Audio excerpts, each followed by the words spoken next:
Steve, we're gonna have to animate using the sequential gearbox.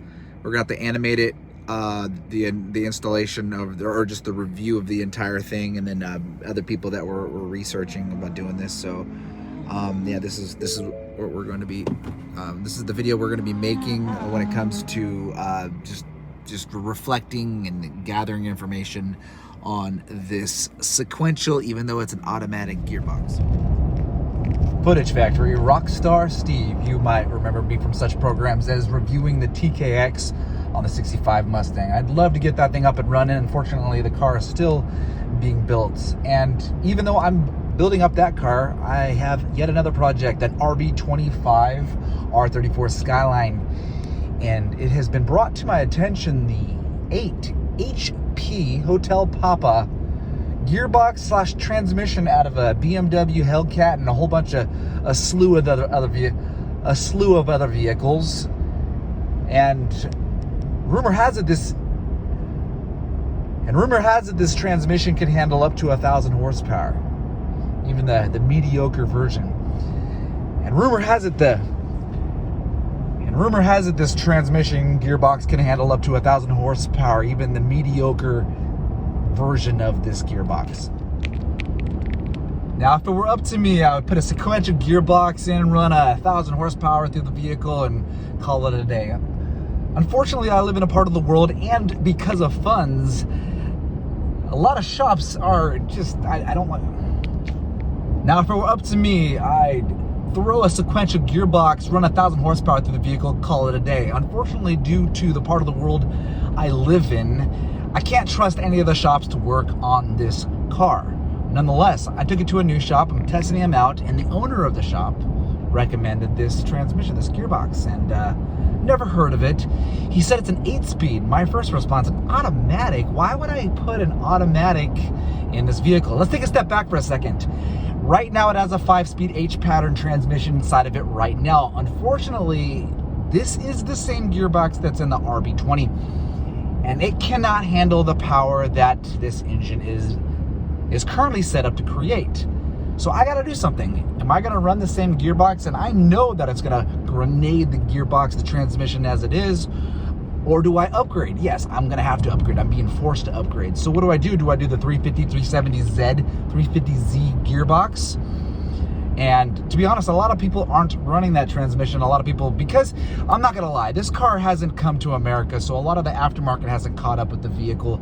So running a 350Z transmission inside of an R34, yes, they make the adapter plate, but there's not much research and development going on. So what there is there are guys running this new BMW transmission, and they, according to a few videos,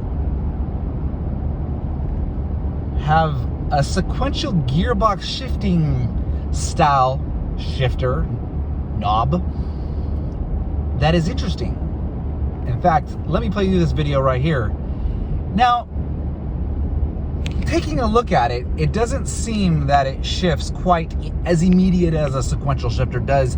And I know the feeling just straight from a motorcycle. I've never driven a car with a sequential shifter, but a motorcycle, it just shifts instantly.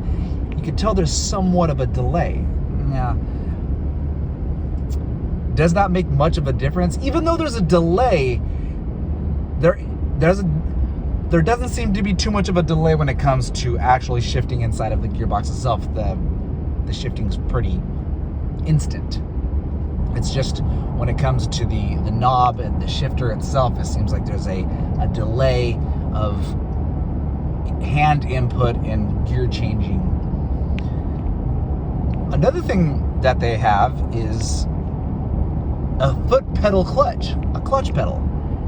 And you know what? My thing was, I didn't want to have an automatic. The purist in me was like, nah, don't do it. But then when I heard you can add a clutch pedal, I'm like, yeah, that's kind of an interesting proposition right there, because if you wanted to dump the clutch, and they said that you could dump the clutch with the torque converter fully locked. So And this is for all the guys who want to drift. And I don't want to drift this car, but I do like the guys who drift their car because they put their cars through hell, which adds, you have to have durability and quality injected into your car. It has to have the ability to last through all the abuse. So, and I know that this engine hasn't been transplanted too many times, but hey, I'd like to be the one to try this out. They also have tranny lockers for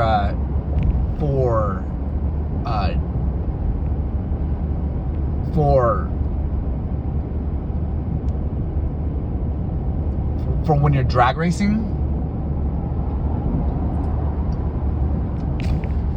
This is a gearbox I want to look into, especially because whether you get a 350Z transmission, whether you get another 4-speed, whether you get another 5-speed or 6-speed transmission, you're gonna be paying $2,000 for the gearbox automatically because of how common this gearbox is.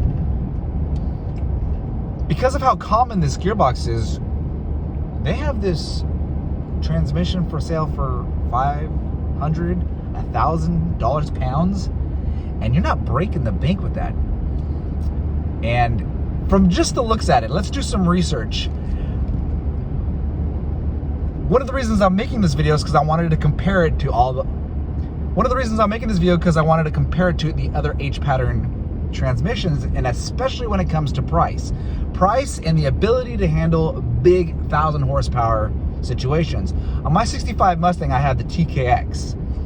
And that TKX, actually I have to go back and look, I can't remember what it is, but I'll put it up on screen how much horsepower it can handle. But what I can tell you is that I can handle high RPMs, 8,500 RPMs, maybe even 9,000. Where one of the things I was looking up with this 8 HP gearbox is that it can only really handle 7,000 RPMs. And that's just me looking at the dashboard cluster of the Supra. Yeah, did I mention it's in the Supra? So the RPM, the red line of a Supra is about 7,000 RPMs, might even be less than that. You got the Red Eye, that's a torquey engine with a low RPM. Well, I shouldn't say low, just not high like an RB25 that I have in my R34. So that's another thing I need to look into is what is the max RPM that this engine can handle, and does this gearbox have the ability to, is there an option to increase the RPM red line in this gearbox alone?